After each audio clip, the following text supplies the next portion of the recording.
C'est l'heure d'Info Santé avec Caroline Tourbe, journaliste à Sciences & Vie. Bonjour Caroline. Bonjour Agnès. Et aujourd'hui, vous nous parlez d'études sur les bienfaits du jeûne et des régimes dans la lutte contre le cancer. Effectivement, depuis quelques années, l'utilité du jeûne ou de sa version light, la restriction calorique, est évoquée dans la lutte contre le cancer. Plusieurs séries d'expériences réalisées sur des animaux de laboratoire donnent, il est vrai, des résultats impressionnants. Dernière étude en date, elle a été réalisée sur des rongeurs par une équipe du Centre méditerranéen de médecine moléculaire qui est basé à Nice. Et en quoi consiste cette étude ? Eh bien, les chercheurs ont pris des souris atteintes de lymphome, une sorte de cancer qui touche le système lymphatique. Ils ont soumis ces animaux à une restriction calorique, c'est-à-dire un régime avec 25% de calories en moins pendant une vingtaine de jours. Puis les animaux ont été traités par chimiothérapie et les résultats sont sans appel. Chez les animaux mis au régime, les traitements sont plus efficaces, la survie est plus longue que chez ceux qui ont mangé à leur faim. Alors ça, c'est pour les résultats. Sait-on pourquoi ça marche ? Contrairement à ce qu'on pourrait imaginer, il ne s'agit pas du tout d'affamer l'organisme pour ensuite affamer les tumeurs. Non, c'est plus subtil que ça. Il s'agit plutôt d'exposer les cellules cancéreuses à une sorte de stress biologique, une modification de leur environnement qui les pousse à s'adapter.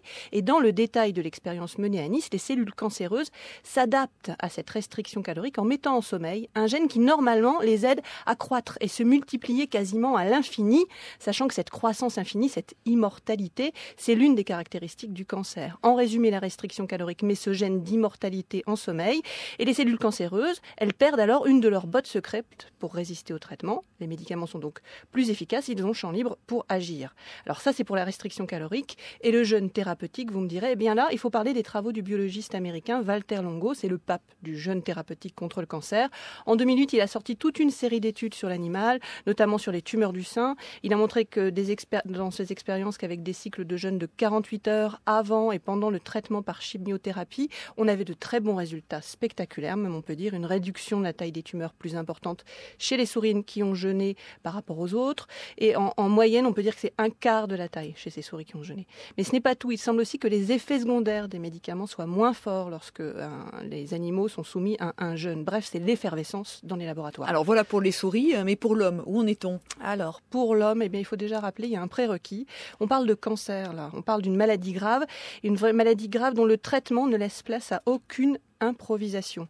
Or, comme le jeûne et la restriction calorique sont des pratiques relativement faciles à mettre en place, les patients ont décidé de se lancer seuls ou presque, alors que les essais cliniques n'ont pas encore eu lieu. Walter Longo, par exemple, le chercheur américain, il explique qu'il reçoit régulièrement des témoignages de patients qui s'appliquent eux-mêmes un jeûne thérapeutique avant une chimiothérapie. En France aussi, plusieurs cancérologues ont dit rencontrer des patients qui leur demandent des conseils.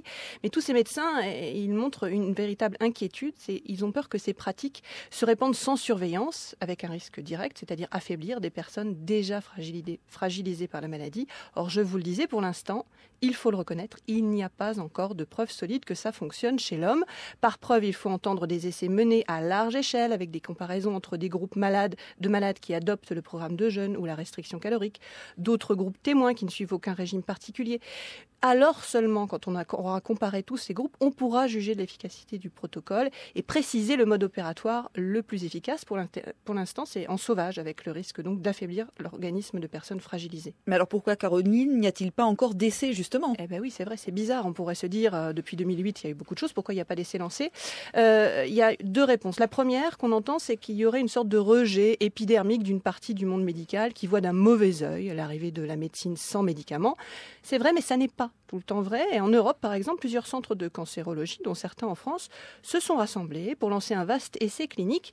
Oui, mais seulement, patatras, cet été, faute de crédit, le projet, eh bien, on apprend qu'il est en attente et que pour l'instant, il n'y a pas d'argent. Parce qu'il faut le reconnaître aussi, le jeûne ou la restriction calorique, ça n'intéresse pas les firmes pharmaceutiques. Évidemment, ça coûte pas très cher. Exactement, c'est difficile de faire financer ces essais. Et pourtant, il y a urgence. Et c'est extrêmement dommageable la situation dans laquelle on est parce que les patients n'ont donc pas d'informations fiables. Et la pratique du jeûne et la restriction calorique, elle commence à être récupérée par des mouvements qui vont même vers une certaine dérive sectaire, qui proposent de purifier, de guérir un peu n'importe quoi. Bref, il est plus que temps de donner les moyens à la science et à la médecine de trancher, oui ou non, est-ce que c'est efficace sur l'homme ? Merci Caroline Tourbe, Info Santé à retrouver sur France Info.